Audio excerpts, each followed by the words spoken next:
ಜಿಲ್ಲಾ ಮಕ್ಕಳ ರಕ್ಷಣಾಧಿಕಾರಿ ಇದ್ದಾಗಿ ಕೆಲಸ ಮಾಡ್ತಾ ಇದ್ದೀನಿ.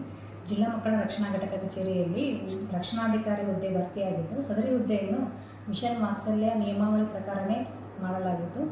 ದತ್ತು ಕೇಂದ್ರದಲ್ಲಿ 2 ವರ್ಷ ಅನುಭವವಿರುವಂತಹ ಒಂದು ಅಭ್ಯರ್ಥಿಯನ್ನು ಆಯ್ಕೆ ಮಾಡಿದ್ದು, ಇದು ವಿವಿಧ ಸರ್ಕಾರ ಸಂಘದಿಂದ ಆಯ್ಕೆ ಮಾಡಿ ಯಾವುದೇ ಒಂದು ನಿಯಮಾನುಸಾರನೇ ಮಾಡಲಾಗಿದೆ ಅಂತ ಹೇಳ್ತೀನಿ.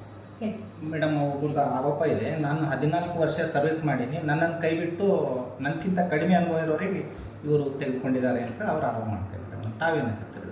ಸರ್, ಅದು 14 ವರ್ಷ ಅಂತ ಇದೆ ಕರೆಕ್ಟು. ಆದರೆ ಅವರು ನಮ್ಮಲ್ಲಿ ದತ್ತು ಕೇಂದ್ರದಲ್ಲಿ ಹೆಚ್ಚು ಅನುಭವ ಇರೋದು ಅಂದರೆ ಈಗೇನು ಆಯ್ಕೆ ಆಗಿದ್ದಾರಲ್ಲ, ಅವರು ದತ್ತು ಕೇಂದ್ರದಲ್ಲಿ ಹೆಚ್ಚಿನ ಅನುಭವ ಇರೋದ್ರಿಂದ ತೊಗೊಂಡಿರೋದು.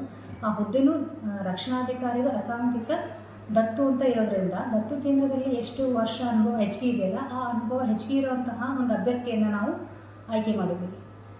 ಈಗ ಸಮಿತಿಯವರು ಯಾವುದೇ ದಾಖಲಾತಿಗಳು ಪರಿಶೀಲನೆ ಮಾಡಲಾರದೆ ನೇರವಾಗಿ ಅವರಿಂದ ಏನು ಸಮ್ಟೈಮ್ ಲಂಚ ತೊಗೊಂಡು ಮಾಡಿದ್ದಾರೆ ಅಂತ ಆರೋಪ ಮಾಡ್ತಾ ಇದ್ದಾರೆ ಮೇಡಮ್. ಸರ್, ನಾವು ವಿವಿಧ ಸರ್ಕಾರ ಸಂಘಕ್ಕೆ ಆಯ್ಕೆ ಮಾಡಿಕೊಡಿ ಅಂತ ಹೇಳ್ಕೊಟ್ಟಿದ್ದೀವಿ. ಅವ್ರು ಏನು ಆಯ್ಕೆ ಮಾಡಿಕೊಟ್ಟಿದ್ದಾರೆ ಅದೇ ಅಭ್ಯರ್ಥಿನ ನಾವು ತೊಗೊಂಡಿದ್ದೀವಿ ಸರ್ ಆ ಹುದ್ದೆಗೆ.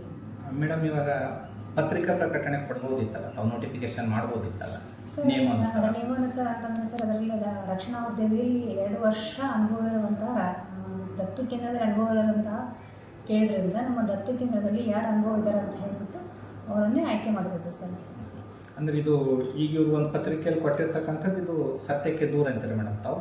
ಸರ್, ಸತ್ಯಕ್ಕೆ ದೂರ ಅಂತ ಹೇಳ್ಬೋದು ಸರ್.